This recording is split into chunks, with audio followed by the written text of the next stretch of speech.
Hey there, it's Will Terry, and today's video is going to be called Should Artists Be in Competition with Each Other? Before I get going on that, I'm just going to let you know that I am going to throw my hat into the ring and do my first Comic Con. I'm going to do the Salt Lake Comic Con, Salt Lake City in September. And a lot of people have seen that I've been doing little fan art characters and putting them on Facebook and on Instagram and Twitter, and there is a method to the madness. I'm going to share every experience that I have. I might even take a camera to the store when I buy stuff and tell you like what I'm thinking and like setting up the booth and all that stuff. And it's basically going to be, can this novice guy do that? I realize that I've got too many things going on. I know I'm supposed to be working on my my book dummy, which I still am, but there's so many things going on right now, and I just love doing lots of different things. So I will get back to that. I've got the two big projects. Just a little quick update on those. Well, I'm already working on the Random House job, but then the other one, I'm working on round two still. I actually turn in the artwork tomorrow. I wish I could show it to you. I turn it in tomorrow. They'll meet with the client. I probably won't find out until next week if I got that big, huge job or not. Um, anyway, so there's that. I just like keeping you guys updated. One of the reasons why I like doing this is because I'm following a vlog where the guy is constantly, Casey Neistat, where he's constantly updating on what he's doing, and it's so addicting that I just thought, well, maybe you guys would care what I'm doing. Um, so anyway, let's get into this and then see where this kind of leads. So, should artists be in competition with each other? So, one of the reasons why I wanted to do this video is because lately I have been in competition. I mean, throughout my career, I've been in competition with other artists. Um, but lately, with the Random House job, there were three of us up for the job. I got it. So there's two people that were sad. And I might add that in the beginning of my career, I was up for a lot of jobs, and it seemed like I never got them. I got to the point where my wife told me, I don't even want to know when you're up for a big job because it's just too much of a letdown. You never get them because you suck. No, she didn't say that, but that's kind of what it felt like. um, but now it seems like I get more, definitely more than half.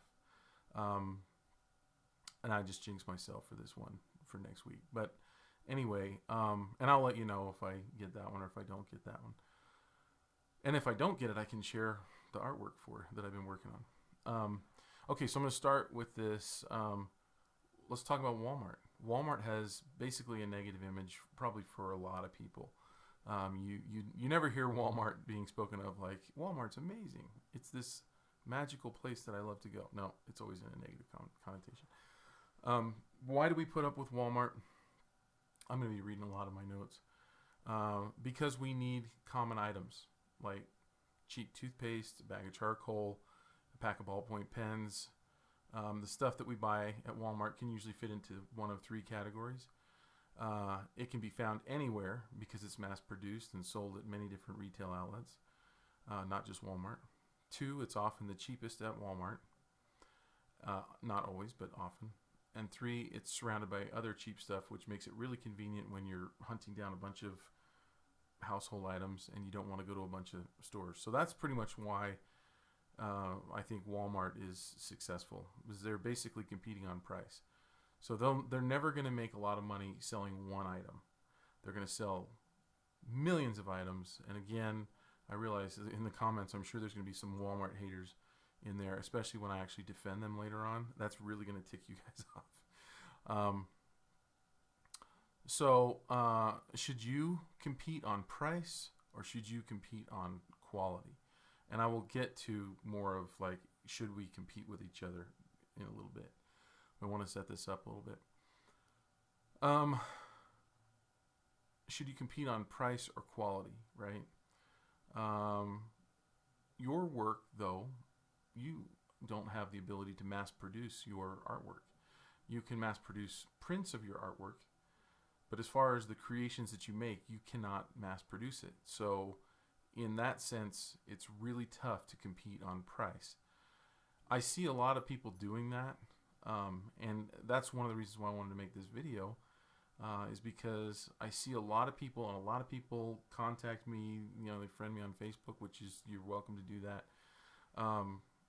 And I see them competing in a way that it scares me for them, because I see this competition, like on sites like Elance, where their work is really kind of common.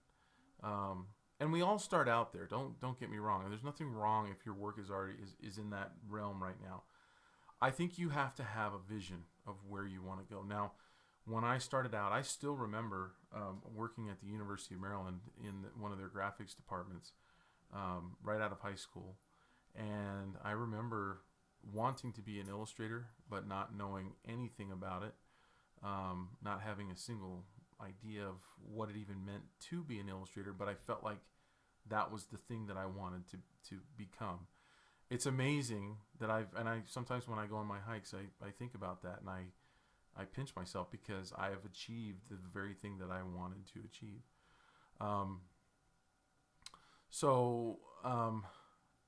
Now I'm starting to lose my train of thought. I always do that. Anyway, so if your work is common, you're going to have a really hard time competing. When I was working at the University of Maryland, my work was very common. I didn't have a style. I get questions about that all the time. How do I get my style? Your style will come as a product of working over many, many years. That's frustrating to hear, because for some people, like I remember when I was really young, many, many years sounded like forever. Like, I don't want to wait for that.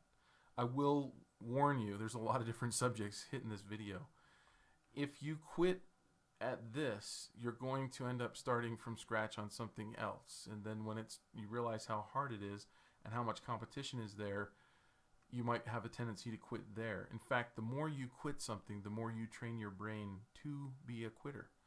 I'm not saying that quitting is ever bad. Sometimes you need to quit. And there's plenty of things that I've quit to do other things. I thought I was going to be a hand lettering artist because I really loved hand lettering. I quit that for illustration, which is still a similar route, but I thought I'd be more in the graphic design world and doing hand lettering and things like that.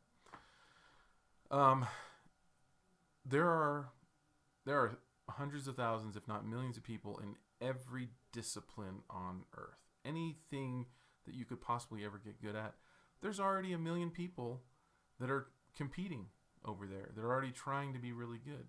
So quitting what you're doing now because it's getting hard is just going to put you in line again you're just going to have to start over again on whatever else that next thing is.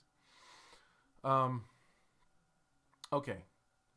So one of the mistakes is people don't have or aren't working towards a unique style. That's the thing that's going to help you the most.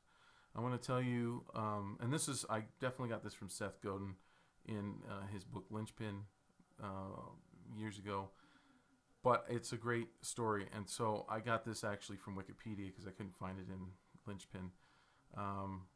But he told a great story, and it's about 18th century France. Right in the middle of the 18th century, there was a guy named Jean-Baptiste Colbert who was the Minister of Finance.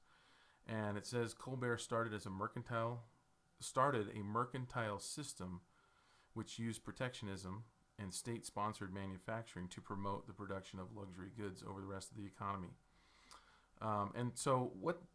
It talks a lot about that, and it goes on. But basically, the idea was France was having a really hard time competing on with England and Spain and some of the other countries, Germany, with selling raw goods. The way the transportation was, they just couldn't compete. They weren't making money, and they were losing ground. And this Colbert guy decided where we can compete is we can take those raw goods. So think of you take a canvas, you take paint, you take a digital tablet, you take raw goods, piece of paper, pencils, and you turn it into a piece of art. And that's what they did. So they took raw goods and they became artists at creating even common household items tapestries, marbles, linens, glass, you know, china, dinnerware, and handbags and luxury items and things like that. Louis Vuitton is one of the brands that came out of there, and they actually had a standard to where, and this might get into politics a little bit, but I'm not going to make an opinion on this. They actually had they said they had a what do you call it? Well, they created a standard for goods, and if entrepreneurs didn't meet a certain standard, they would not allow them to export them to other countries. So that basically anything coming out of France that was manufactured was better than anywhere else in the world, basically. And pretty soon, France became known as the standard to beat on quality. They were able to take the low costs of raw goods like leather and you know, and turn them into these works of art. And they competed on quality and not on price. So they said, you know, you're going to get, we'll sell you this thing, but it's definitely not going to be cheap. And there's going to be a certain market out there that really appreciates it and really wants it. And so that goes back to the title question, should artists compete with each other? And the answer is an overwhelming yes. Now, we are often told, or you will often hear in discussions, that competition is bad, that it's mean, that it's that we shouldn't compete as artists. I've heard people talk about that, but that's really kind of silly when it comes to, when you get right down to it. The people that are, I got the dog barking now. My dog's going to start. You don't say anything. You know, some people will say that it's mean spirited, but I would say this, that you can compete with other artists without trying to beat them. You can actually compete with other artists and still serve them. You can critique other artists and really try to help them with their work.